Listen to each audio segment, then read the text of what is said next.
Hello and welcome to the class. Continue करें आज हम प्रोबेबिलिटी थ्योरी की एडिशन थ्योरम को कुछ और अच्छे एग्जांपल्स के साथ। जो फर्स्ट एग्जांपल आपको दिया हुआ है वो दे रखा है, an investment consultant predicts that और the odd against the price of a certain stock will go up during the next week are 2:1 and the odd in favour of the price remaining the same are 1:3.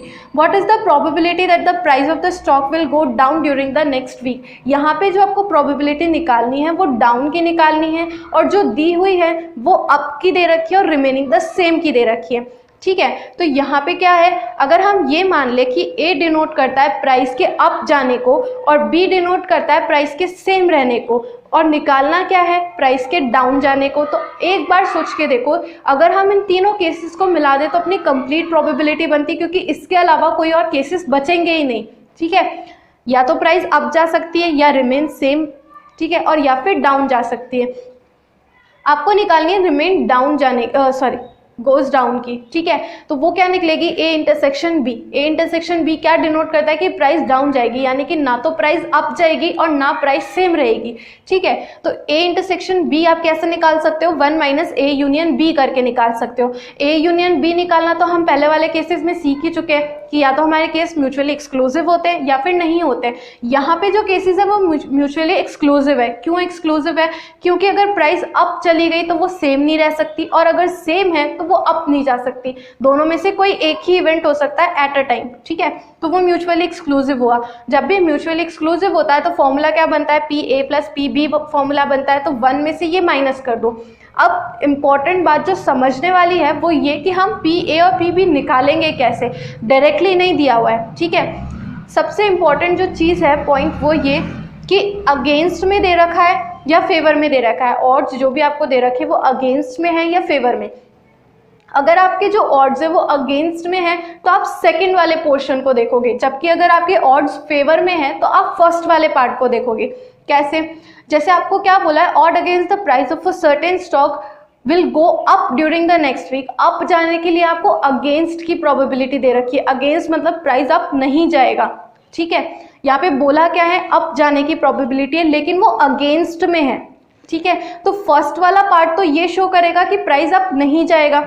ठीक है, और second वाला show करेगा कि price up जाएगा। ठीक है, तो जब भी आप रेशियो को पूरे फिगर में कन्वर्ट करोगे तो कैसे लिखोगे, 1 अपॉन जो भी इसका टोटल है दोनों का, 2:1 है तो 2 + 1 कितना हो गया, 3। तो पी ए की प्रोबेबिलिटी क्या बनेगी, 1/3। जबकि पी बी की प्रोबेबिलिटी क्या बनेगी, क्योंकि बी आपको फेवर में दिया हुआ है तो यानी प्राइस के सेम रहने की प्रोबेबिलिटी उस तरफ है और प्राइस के सेम नहीं रहने की प्रोबेबिलिटी इस तरफ है। तो प्रोबेबिलिटी क्या हो जाएगी, पी बी की 1/4, 1 अपॉन इन दोनों का टोटल 4। लेकिन आपको निकालना क्या है, 1 minus P A plus P B. 1 minus P A दे रखा है 1/3, पी बी दे रखा है 1/4। इन दोनों को आप सॉल्व करोगे तो ये इस तरीके से सॉल्व होकर 1 माइनस 7/12 आएगा, जिसको आप कैलकुलेट करके निकालोगे तो आपकी प्रोबेबिलिटी बनेगी 5/12। इस तरीके से हम ऑड, अगेंस्ट और फेवर वाले क्वेश्चंस को सॉल्व करते हैं। अब ऑड और अगेंस्ट का एक और एग्जांपल देखते हैं ताकि ये कॉन्सेप्ट एकदम अच्छे से क्लियर हो जाए। एग्जाम्पल है, out of the 3 events A B and C only 1 event can happen at a time. यानी कि इवेंट्स कैसे हो गए, म्यूचुअली एक्सक्लूसिव हो गए। ठीक है, odds against A are 8:3 and against B are 5:2। Find the odds against happening of C. अब आपको निकालना है अगेंस्ट में सी के। ठीक है, पहले तो ये देखो कि अगर आपको विनिंग निकालनी है ए की और विनिंग निकालनी है बी की तो आपके केस क्या, आपकी प्रोबेबिलिटी क्या बनेगी। देखो ए की प्रोबेबिलिटी क्या होगी, क्योंकि आपको अगेंस्ट में दिया हुआ है तो आप सेकंड वाले को देखोगे तो आपकी प्रोबेबिलिटी क्या बनेगी, 3/11। ठीक है, और यहाँ पे अगर आप देखोगे तो ये भी अगेंस्ट में दिया हुआ है तो इसकी प्रोबेबिलिटी क्या बनेगी, 2/7 बनेगी। ऐसे ही अगर आपको विनिंग ऑफ सी निकालना हो, अगर आपको विनिंग ऑफ सी निकालना हो तो सी की प्रोबेबिलिटी क्या बनेगी, ए इंटरसेक्शन बी बनेगी। ठीक है, P of A intersection B बनेगी। और ए इंटरसेक्शन बी कैसे निकलेगा, 1 minus P A union B करके निकलेगा। और ए यूनियन बी कैसे निकलता है, 1 minus P A plus P B करके निकलेगा। ठीक है, अब पी ए और बी क्या है, वो ये है ए और बी, तो इसको निकालो। 1 माइनस 3/11 प्लस 2/7। अगर आप इसकी प्रोबेबिलिटी निकालोगे तो ये बनेगा 1/43/77 और इसकी निकालोगे तो ये बनेगा सॉल्व करने पे 34/77।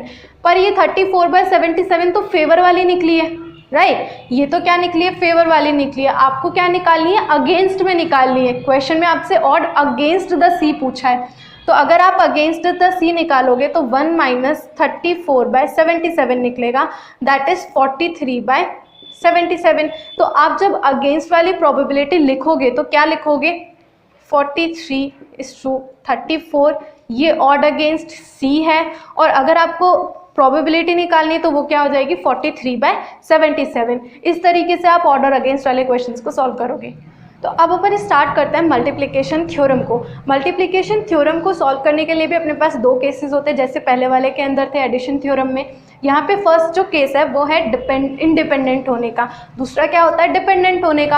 अगर आपके केसेस इंडिपेंडेंट है, इंडिपेंडेंट कैसे हैं कि अगर आपने जो भी फर्स्ट वाला इवेंट किया है उसका इम्पैक्ट दूसरे वाले इवेंट के ऊपर नहीं पड़ रहा है या फिर वो उसे कोई इफेक्ट नहीं डाल रहा है, ठीक है, दैट इज कॉल्ड इंडिपेंडेंट। तो यहाँ पे आप ए एंड बी यानी ए यूनियन बी कैसे निकालोगे? P A multiply by P B. वहाँ पे हम क्या कर रहे थे? P A plus P B कर रहे थे, जबकि यहाँ पे हम क्या कर रहे हैं? P A multiply by P B कर रहे हैं। जैसे कि a ball contains a bag contains 5 red 6 black and 4 green balls. What is the probability of getting a red ball followed by a green ball in 2 successive draws of 1 ball each, assuming that a ball once drawn is replaced before the second one is drawn? देखो, अगर मैं पहले एक ball निकालूं और फिर उसे रखूं नहीं वापस, ठीक है, तो जब मैं सेकेंड वाली ड्रॉ करूंगी तो मेरी टोटल बॉल्स तो कम हो जाएगी ना एक बॉल से, ठीक है। तो उसका मतलब मेरे पहले वाले ड्रॉ का असर दूसरे वाले ड्रॉ के ऊपर पड़ेगा। लेकिन अगर मैं यहाँ पे फर्स्ट वाला ड्रॉ करूँ और उसे वापस से रख दूँ उसके अंदर, तो टोटल बॉल्स तो उतनी की उतनी रहेगी, तो मेरी प्रोबेबिलिटी के ऊपर कोई फर्क नहीं पड़ेगा, ठीक है।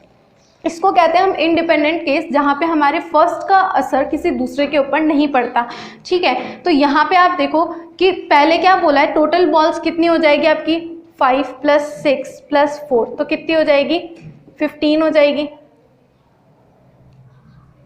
है ना। 5 + 6 + 4 यानी कि आपके पास टोटल कितनी हो गई 15 बॉल्स हो गई। अब ये देखो कि what is the probability of getting a red ball followed by a green ball.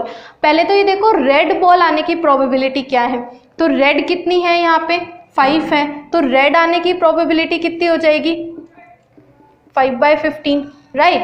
और इसी तरीके से फिर क्या बोला है, हमने रेड निकाली और उसे वापस रख दिया, ठीक है। तो अब हमारी टोटल जो प्रोबेबिलिटी है वो तो चेंज होगी नहीं, टोटल तो 15 थी, अब भी 15 ही रहेगी, ठीक है। तो दूसरी क्या है, followed by a green ball. अब अपन को क्या निकालनी है, ग्रीन बॉल निकालनी है। ग्रीन कितनी है टोटल 4, तो यहाँ पे आप ग्रीन वाली से इसको मल्टीप्लाई करोगे तो 4/15, तो यहाँ पे आपकी टोटल प्रोबेबिलिटी निकल जाएगी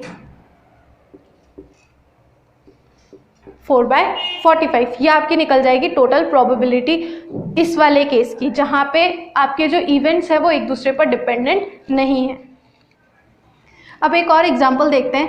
इसके अंदर आपको बोला है 3 cards are drawn from a pack of cards, find the probability that they are a king, a queen and an ace, ठीक है। तो इसकी प्रोबेबिलिटी आप कैसे निकालोगे, फर्स्ट वाले केस में आपको बोला है अ किंग। अब किंग टोटल कितने होते हैं 4 में से आपको ड्रॉ करना है 1, ठीक है। तो आप क्या करोगे 4C1, ठीक है। अब ये देखो दूसरा क्या होना चाहिए, क्वीन। क्वीन कितनी होती है, क्वीन भी 4 होती है, तो उसमें से आपको 1 ड्रॉ करनी है। फिर आता है एस, एस भी कितने होते हैं 4, C1। लेकिन आपको टोटल ड्रॉ कितने करने, 3 कार्ड्स ड्रॉ करने, कितने में से 52 में से, तो ये इसकी प्रोबेबिलिटी हो जाएगी। इसको आप सॉल्व कर सकते हो, वो कैलकुलेशन में नहीं करके बता रही हूँ। इसके अंदर जैसे पहले कॉम्बिनेशन वाली की थी ना, वैसे ही करनी है इसकी। सेकंड है 2 किंग्स एंड एन एस। अब 2 किंग्स निकालने की टोटल कितने होते हैं 4, उसमें से आपको ड्रॉ करने 2, ठीक है। Multiply by an ace, ace कितने होते हैं टोटल 4, उनमें से आपको ड्रॉ करना है 1, लेकिन टोटल कितने ड्रॉ करने हैं 52 कार्ड्स में से आपको 3 कार्ड्स ड्रॉ करने हैं। थर्ड की अगर प्रोबेबिलिटी की बात करें, ऑल स्पेड कार्ड्स, अब स्पेड कार्ड्स कितने होते हैं 13, तो उन 13 में से आपको ड्रॉ करने 3, और लेकिन टोटल तो वही रहेगा 52 कार्ड्स में से आप 3 कार्ड्स को ड्रॉ कर रहे हो। फोर्थ आपको दे रखा है ऑल आर रेड कार्ड्स, अगर हम ऑल रेड कार्ड्स की बात करें तो रेड कार्ड्स कितने होते हैं टोटल 26, ठीक है, 13 इस एक पैक के होते हैं और 13 दूसरे के होते हैं, तो 13 और 13 26 होते हैं। उन 26 में से आपको कितने ड्रॉ करने हैं, ऑल आर रेड, तो 3 ड्रॉ करने, टोटल कितने होते हैं 52 में से आपको 3 कार्ड्स ड्रॉ करने। लास्ट फिफ्थ वाला देखते हैं, 2 red and 1 black card, total red cards होते हैं 26, ठीक है, 26 में से आपको कितने ड्रॉ करने 2 मल्टीप्लाई बाय 1 ब्लैक कार्ड। अब ब्लैक कार्ड कितने होते हैं 13 होते हैं, सॉरी 26 होते हैं, तो 26 में से आपको ड्रॉ करना है 1, लेकिन आपकी टोटल प्रोबेबिलिटी तो सेम ही रहेगी 52C3। इस तरीके से इनकी ये कैलकुलेशन ख़त्म नहीं हुई, जैसे अपन सी को सॉल्व करते हैं वैसे आपको सॉल्व करना है। किसी एक का मैं करके बता देती हूँ, फर्स्ट वाले का देखते हैं। अगर आप इसे एक्सपेंड करते हो तो कैसे सॉल्व करोगे, 4 फैक्टोरियल 4 माइनस 1 फैक्टोरियल यानी कि 3 factorial 1 factorial multiply by same 4 factorial 3 factorial 1 factorial 4 factorial 3 factorial 1 factorial, ठीक है, अपॉन में 52C3 है तो ऊपर तो क्या आएगा 52 फैक्टोरियल, 52 माइनस 3 कितना हो जाएगा 49 फैक्टोरियल और 3 फैक्टोरियल। ऊपर की कैलकुलेशंस को अगर आप सॉल्व करोगे तो ऊपर बचेगा 4 इंटू 4 इंटू 4, और नीचे की कैलकुलेशंस को अगर सॉल्व करोगे तो बचेगा 52 इंटू 51 इंटू 50 अपॉन 3 इंटू 2, ठीक है, तो इसको आप कैंसिल कर सकते हो, 17 और इससे कैंसिल हो जाएगा 25। तो इनको आप कैलकुलेट करके निकाल सकते हो, 4 into 4 into 4 upon 52 into 17 into 25। इस तरीके से आप इनकी प्रोबेबिलिटीज़ को फाइंड आउट करोगे। कल हम मल्टीप्लिकेशन थ्योरम का सेकंड वाला जो केस है डिपेंडेंट वाला वो डिस्कस करेंगे। इसमें अगर आपको कुछ भी डाउट है तो you can ask me in the comment section below. See you in the next class, till then stay healthy, stay happy and don't forget to subscribe the channel, press the bell icon, share with your friends and also not forget to join the Telegram channel.